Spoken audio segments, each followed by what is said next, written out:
ওনারা আসলে চাচ্ছেন যে হচ্ছে মানে ছাত্ররা তরুণরা যেমন 90 গণ অভ্যুত্থানের পরে যেভাবে হচ্ছে তরুণরা যে রাজনৈতিক দলগুলোকে ক্ষমতা দিয়ে গেছে, 71 পরে তরুণরা রক্ত দিয়ে আবার রাজনৈতিক দলগুলোর কাছে ক্ষমতা দিয়ে গেছে, উনি আবারও সেই একই পথে তরুণরা হাঁটুক, এটা ওনাদের প্রত্যাশা। এটা আমরা প্রথমে বলছি এটা আমাদের একটা জেনারেশনাল ফাইট। প্রথমত যেটা সেটা হচ্ছে ছাত্র উপদেষ্টা উনি যেখানে গিয়েছিলেন সেখানে গিয়েছিলেন তো রাষ্ট্রীয় সফরে, মানে পুরোপুরি ওর অর্গানাইজিং থেকে শুরু করে সবকিছু ব্যাপারে রাষ্ট্রীয় সফরে নিয়ে গিয়েছিলেন উনি, কিন্তু কোনো পার্টির প্রোগ্রামে যান নাই। প্লাস আমাদের পার্টির সাথে তাদের তেমন কোনো সম্পর্ক আছে কিংবা আমাদের পার্টির কোনো পোস্টে আছে ব্যাপারটা এরকম না। এটা একটা বিষয়।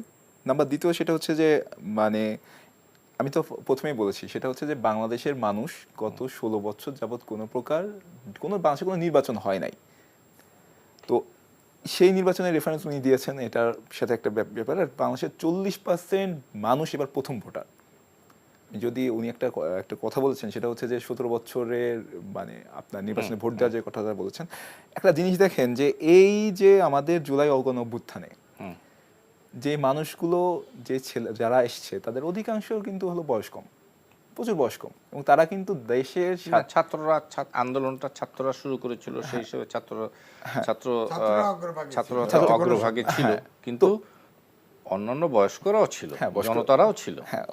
আমি তো 5 তারিখেও টকশো করছি, আমাকে তো প্রত্যেকদিন মারি ফেলতে চাইছে, আমি ছাড়ছি, আমি সব ভেদ করে আসছি, তো আমি তো বয়স বেশি, আমার কন্ট্রিবিউশন নাই নিঃসন্দেহে। তাহলে এই যে ছেলেগুলো কিন্তু হচ্ছে বুঝেছে যে তার এই ওয়াকআপ কলটা যেটা, যে তার এখন একটা রাস্তায় নামার সময় এসেছে, তার এখন বাংলাদেশকে বাঁচানোর জন্য, বাংলাদেশের মানুষকে বাঁচানোর জন্য, একটা নতুন বাংলাদেশ তৈরির জন্য তাকে এখন রাস্তায় নামতে হবে। একটা জিনিস দেখেন, বাংলাদেশের মুক্তিযুদ্ধে আমরা 14 বছর বয়সী মুক্তিযোদ্ধার সন্ধানে পেয়েছি। সেই সময় যারা মুক্তিযুদ্ধে গিয়েছিলেন তাদের অনেকেই ছিলেন তার মানে ভাইয়ের ভাষায় হচ্ছে কিশোর বলা যায়।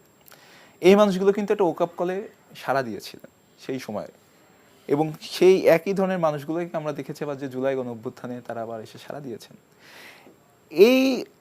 কিন্তু যেই প্রশ্নটা এখানে এসছে সেটা হলো রাষ্ট্রীয় ক্ষমতায় যাওয়ার যে আকাঙ্ক্ষা এবং রাজনৈতিক দল গঠন করে রাষ্ট্রীয় ক্ষমতায় যাওয়া, এই যে একটা প্রশ্ন এসছে ছাত্রদের বিরুদ্ধে, এটার জবাব কি? না, আমি আপনার কথার সাথে অ্যাড করি, তারা 40% তরুণ তারা ভোট দেয় নাই, এটা ওনাদের পুঁজি, এভাবেই চিন্তা করা হচ্ছে। ওরা আমার ছেলে না, আপনার ছেলে না? নিশ্চয়ই। সিনিয়ররা কিন্তু ওপিনিয়ন তৈরি করে, ওনারা করছে, এটা ঠিক আছে, কিন্তু এই 40% ওনাদের থাকবে কে বলছে? এক, তাদের বিশ্বাসের দিকে ছুটে যাবে। 2, সিনিয়ররা তার বাপ চাচারা হুইপিং দিবে যে তোমরা এইগুলো পড়াশোনা বাদ দিয়ে কাম করতে পারবে না, এই ভোট তো থাকবে না।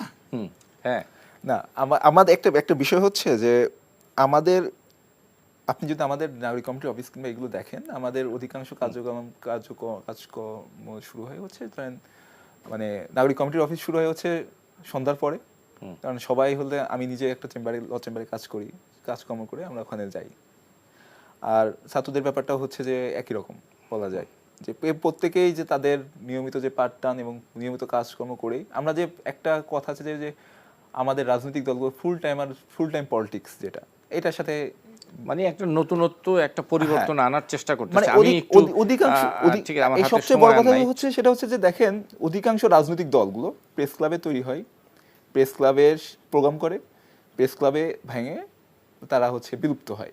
আমরা প্রথমবারের মতো আমরা থানা কমিটি দিয়ে গেছি যে আমরা প্রত্যেকটা থানায় যাব, প্রত্যেকটা মানুষের কাছ থেকে আমরা কথা শুনবো।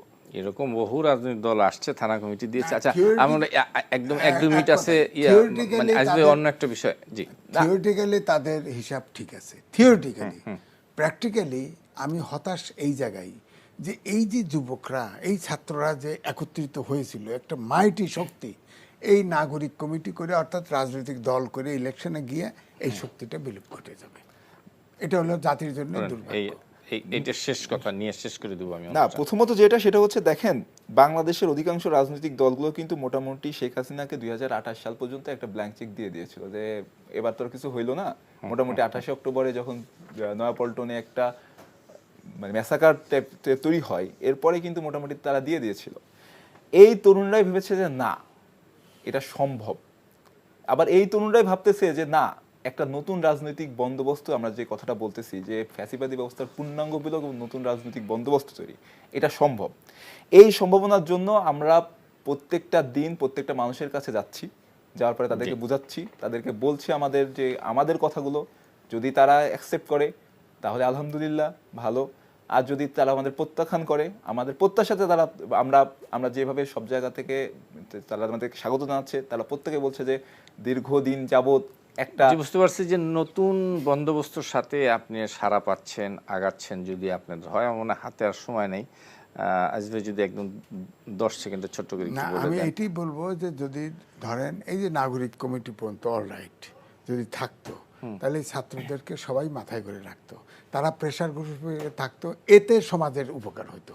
অর্থাৎ যে পলিটিশিয়ান বলেন, সরকার বলেন, যাই মানে সেই গতানুগতিক সেই একই যখনই আবার রাজনৈতিক দল করবে তখনই আরেকজনের প্রতিপক্ষ হবে। নিশ্চয়ই আমার মনে হয় আজকে আর সময় নেই। ওনারা চাচ্ছেন যে হচ্ছে মানে ছাত্ররা তরুণরা যেমন 90 গণঅভ্যুত্থানের পরে যেভাবে হচ্ছে তরুণরা যে রাজনৈতিক দলগুলোকে ক্ষমতা দিয়ে গেছে, 71 পরে তরুণরা রক্ত দিয়ে আবার রাজনৈতিক দলগুলোর কাছে ক্ষমতা দিয়ে গেছে, আবারও সেই একই পথে তরুণরা হাঁটুক, এটা ওনাদের প্রত্যাশা। আমরা প্রথমে বলছি এটা আমাদের একটা জেনারেশনাল ফাইট। আমরা রাজপথে রক্ত দিয়েছি, আমরা নতুন বাংলাদেশের স্বপ্ন দেখেছি এবং আমরা সেই নতুন বাংলাদেশের স্বপ্ন বাস্তবায়নের জন্য আমাদের সর্বোচ্চটুকু